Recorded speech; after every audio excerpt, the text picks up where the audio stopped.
hiring na agency. Guys, kahit tayo guys. So, bali guys, dito na ako sa parking. Guys, bali dito na ako sa tindahan.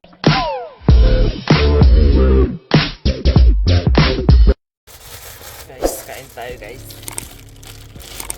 Naka-out ko lang ng work. Tapos, kain tayo.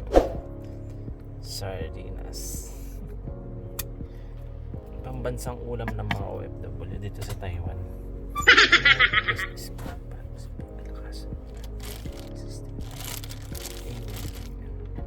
Guys, samahan nyo ako, tapos meron akong isi-share sa inyo na hiring na agency sa Pinas na hiring sila ng factory worker dito sa Taiwan. So kung gusto mong malaman, tapusin mo itong video na ito. Kain na tayo guys. Sardinas, maparas.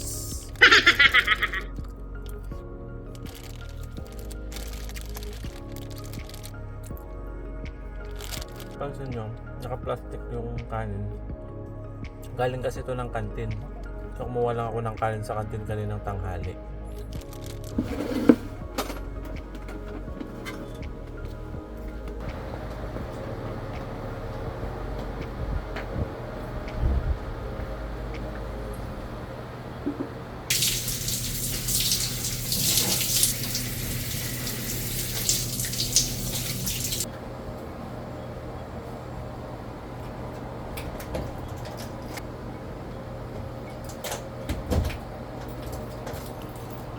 So yun guys, pababa na ako ng dorm namin. So bali pupunta nga pala muna ako sa tindahan.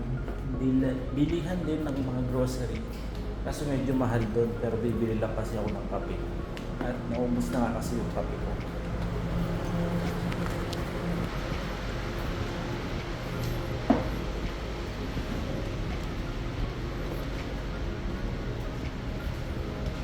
Ito nga pala yung dormitory. Ay, hindi makita.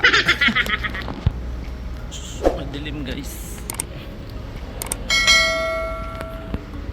Mag-out muna tayo dito sa guardhouse kasi kapag lalabas ka ng compound ng company, kailangan mo mag-out dito.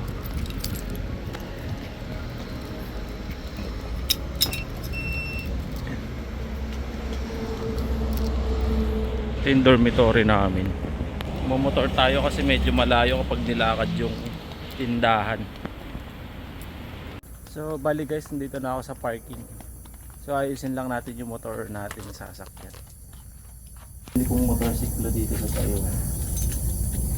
So kapag nga pala ikaw ay bibili ng motor dito, kailangan provide ka muna ng license. Kung meron kang lisensya sa Pinas na hindi pa expired, so kailangan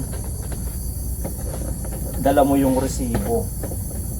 Tsaka yung kailangan lang naman is ARC, passport, tapos provide to pictures, yun lang.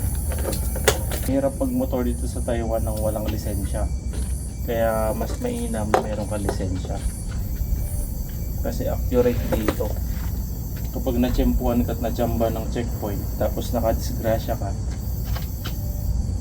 pwede kang mahuli at magmumulta ka ng 24,000 pesos.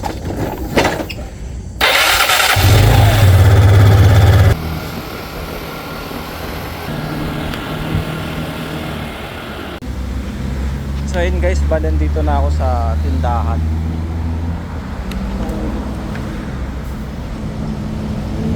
Nahulog pa yung headset ko. Paparking muna tayo dito. Malapit lang to sa amin.